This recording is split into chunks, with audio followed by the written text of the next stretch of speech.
I was just thinking, this is never going to get aired.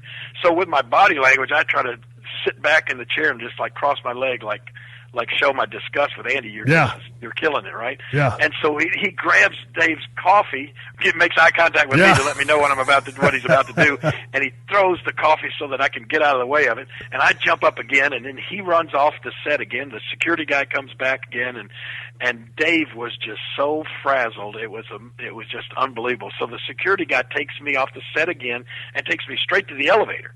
And he and I get on the elevator, and I'm thinking, oh, what's he going to do, take me down, lock me up or whatever? And as soon as the door closes on the elevator, the security guard says, man, I just want to get you out of the building. He said, because that Kaufman is an idiot. He said, his elevator don't go all the way to the top floor, and he's probably going to try to have you arrested. So let me get you out of here. God. So he takes me downstairs. I get in the cab, and I go back to my hotel.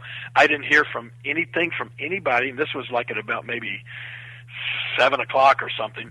And the show, of course, came on at 11:30, and I didn't hear a word from anybody. And I'm thinking, what are they going to do? Are they going to show this or what? So anyway, I turned on the TV at 11:30, and there it was, the whole thing. They showed it all, except, of course, when Andy started cursing and swearing, they bleeped it out, but they didn't put in beeps.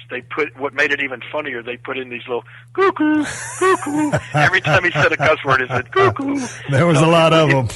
It made it, there were a lot of them, but it made it hilarious, And then as soon as that show went off the air, as soon as that segment went off the air, man, my phone blew up. It was like the New York Times, it was like the New York Post, the Daily News, the Inquirer magazine. Everybody you can think of started calling about that. And then the next day, it was on the front page. Pictures of me slapping Andy was on the front page of every New York newspaper.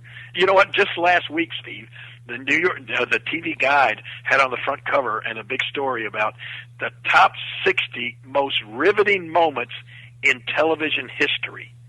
And it says in there, wrestler Jerry Lawler fights with Andy Kaufman on the David Letterman show. Was one of the top 60 still to this day. Yeah. I mean, the number one is like the Beatles making their first appearance on the Ed Sullivan Show, Elvis Presley appearing on the Ed Sullivan Show in 1956, and it goes all the way back to television history, and that is included in the top 60 most riveting moments of pop culture.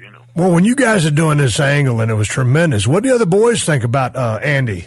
Man, well, you know what? We kept him away from everybody else, and Andy was different in the fact that he would do meditation before a match. So he had his own dressing room.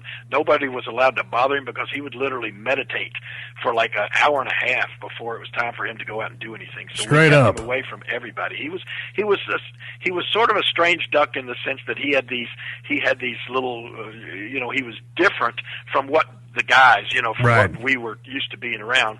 But by the same token, he was the nicest guy ever, most respected, loved the wrestling business. I mean, Andy and I were the same age, and he never referred to me once as Jerry. He always called me Mr. Lawler, and I would always say, come on, Andy. But he just, he was so respectful of the business and wrestling. And he told me before, he said, I'd give up everything I'm doing in Hollywood. I'd give up the Taxi, all the TV shows, everything, if I could just stay involved with wrestling. That's how much he loved it. Well, you guys are feuding 82. Did that carry into 83? Because he died in 84. I mean, carried right up until Andy passed away. Yeah. So was he feeling the effects of the cancer? So how was he to deal with? Was he feeling? No, you know what? None of that ever showed. That hit Andy so fast. But Andy and I had, after that he came back and we had match after match. We headed down to where he was doing boxing matches, saying that he'd been trained by Muhammad Ali and showed all of this kind of stuff. And then he started bringing in people like Ken Patera, Jesse the Body Ventura, and all of these guys with a bounty on my head that he was going to pay anybody $5,000 that could hospitalize me with a pile driver. And we just kept it going week in and week out, and Andy just kept coming back. And then one week, if you remember, I had a thing on Sunday morning called the Jerry Lawler Show. That was on Sunday mornings, just a 30-minute talk show with wrestling as the centerpiece, and I had Andy on as one of my guests on there one morning, and he was in another studio, and it made it look like he was out in Hollywood talking. And it was around Thanksgiving, and we were doing this little segment where we was called the biggest turkey of the year, and we were going to superimpose Andy's head on the turkey's body. And I'll never forget, they had the camera on Andy, and he was sitting over there, and he said, "Let me tell you something, Lawler. If you put my face on that turkey, I'm going to sue you. I promise you." And he was coughing throughout this. I remember that. Yeah, and then after that interview was over, he walked over in the studio and he said, Jerry, I waited and said, Jerry, I said, Mr. Lawler, he said, I apologize for coughing during that. He said, but I just this past week got diagnosed with cancer. And at the time he thought lung cancer. And so anyway, that was the first. And I just like in the movie, I said, "Oh, Andy, that's not funny."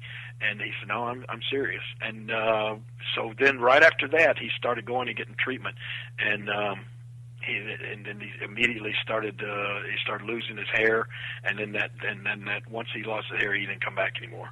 And then the cancer was so fast acting, he only lasted about 3 months after that. Oh man, that was rough.